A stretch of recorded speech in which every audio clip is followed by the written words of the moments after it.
அப்போ குவிட் பண்ணுறதுக்கு கூட ஒரு நாலேஜ் வேணுமா? ஆக்சுவலாக இந்த குவிட்டுன்றதே வந்து அப்படி நினச்சி ஒரு வியாபாரத்தை ஒருத்தர் இறங்குறாருன்னு வச்சுக்கோங்களேன், அதுவே எவ்வளோ பெரிய தவறு இல்லை. ஒரு வியாபாரத்தில் இறங்கும்போது நான் சொல்கிறது என்னென்னா, ஜென்ரலாக என்னுடைய அனுபவத்தில் நான் இந்த 30 வருஷமாக இந்த தொழிலில் 26 வருஷமாக சொந்தமாக பிஸ்னஸ் பண்ணுறேன்.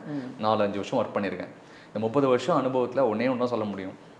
காலேஜை முடிக்கிறீங்க, உங்களுக்கு சிறப்பு தகுதிகள் இருக்குது, ஒரு 5 வருஷம் மினிமம் வந்து எங்கேயாவது இடத்துல ஒர்க் பண்ணிடணும். அப்போ தான் ப்ராக்டிக்கல் நாலேஜ் கெயின் ஆகும், எக்ஸ்பீரியன்ஸ் கெயின் ஆகும், மக்களை அணுகிற விதம், ப்ராடக்ட்னா மக்கள் எப்படி பார்க்குறாங்க.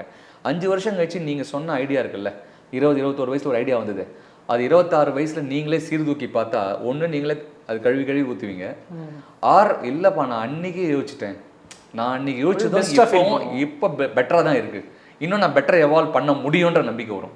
5 வருஷம் உங்களுக்கு வாழ்க்கையை நிறைய சொல்லிக் கொடுத்துரும். அதுதான் வந்து ரியல் எஜுகேஷன், மார்க்கெட் எஜுகேஷன் அது. அப்புறம் 25-26 வயசு, ஏன்னா அதுக்குள்ளே உங்களுக்கு வீட்டில் என்ன சொல்லுவாங்க, கல்யாணம் பண்ண சொல்லுவாங்க. ஜென்ரலாக நடக்கக்கூடிய விஷயம். எல்லாருமே 14 வயசில் சைல்டு ப்ராடஜியாக வந்து 18 வயசில் பில்லியனர் ஆகலாம், அதெல்லாம் விட்டுருங்க.